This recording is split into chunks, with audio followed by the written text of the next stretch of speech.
Hello there, Bonnie here, pouring some wisdom into your day.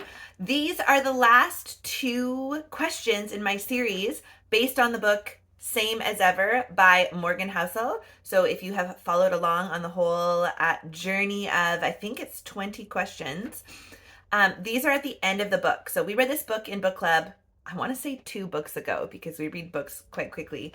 But I thought these were great questions to ponder and to just do it on video so I could share my thoughts, record them, and then I can go back later and see if my views have changed or if I have thought of something different.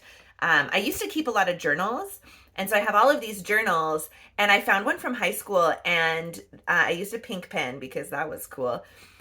In high school, and the ink has really faded and it's hard to read the journals. So I probably didn't have super great nuggets of wisdom in high school, but video might be a better way to retain my thoughts for myself. I hear the dog. 1 second. I guess it's not even 1 second because I just pause the video and then start the video again. So it's time for me, but not time for you.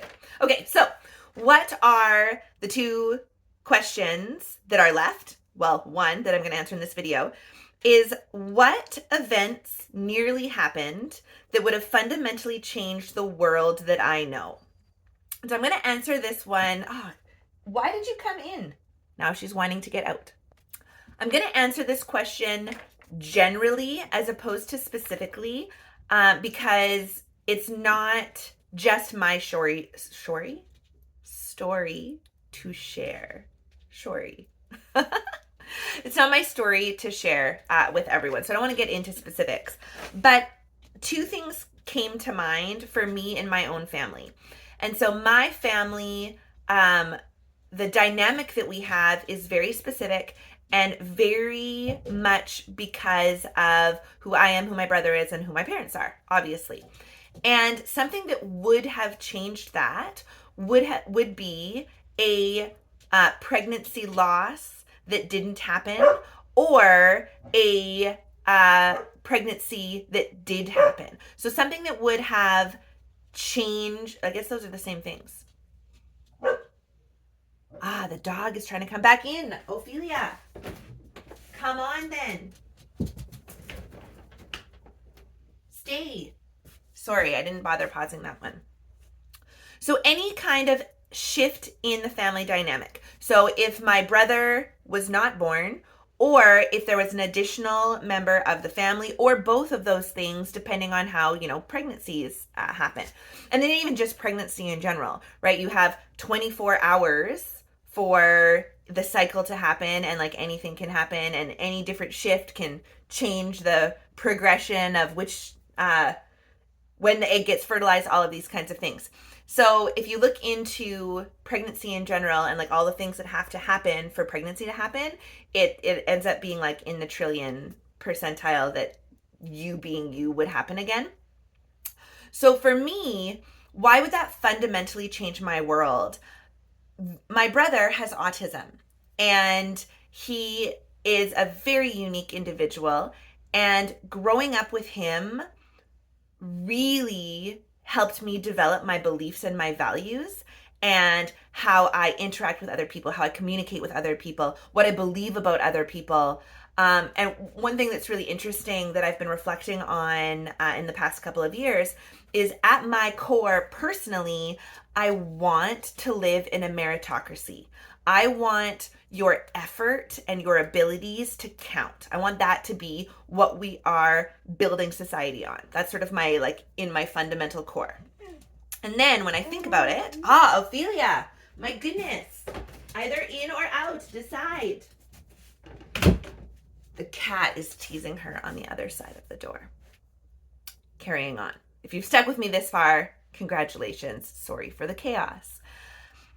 On the other side of that, if I think about the world that my brother lives in, he needs support, and people support him. Like, we're very fortunate that we have the family that we have the financial system that we have, that I live in Canada with the sports that we have, all of those kinds of things.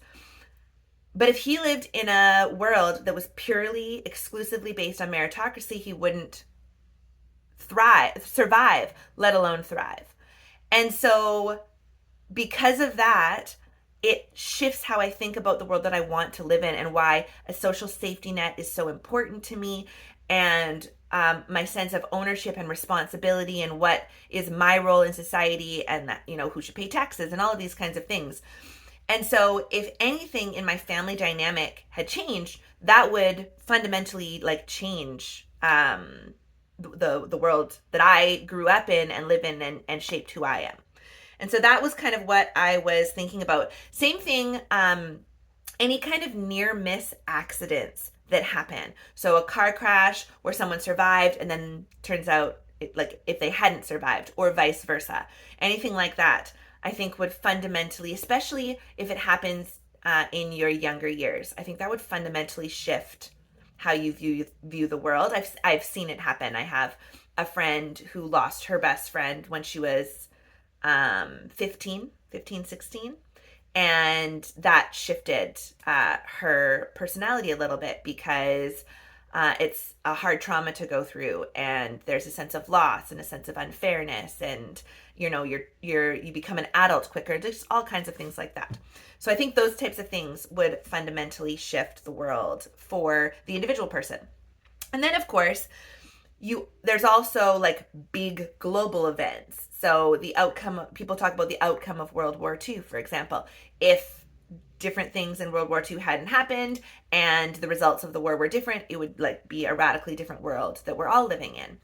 And I think people underestimate the small sequence of steps that get to some of those big fundamental changes. So we talk about something like the outcome of World War II, but that's sort of a radical big thing that would have had to change.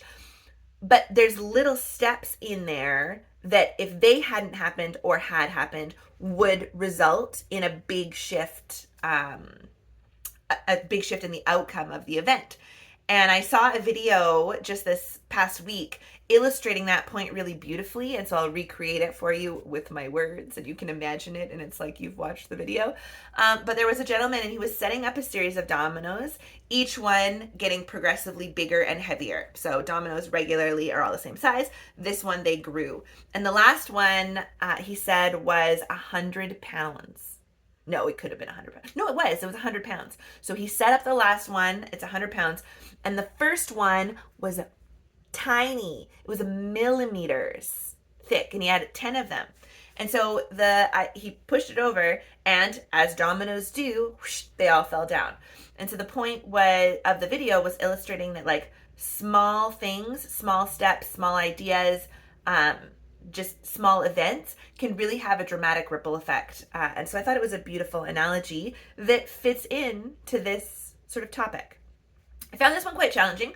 I left it for last, in the last two, for a reason, because I was having a hard time thinking about like specific events and how the thought exercise of how that would change. So I encourage you to ponder and take a moment to think about what would be different in your world if certain events had or hadn't happened, and how that would change who you are and how you see things.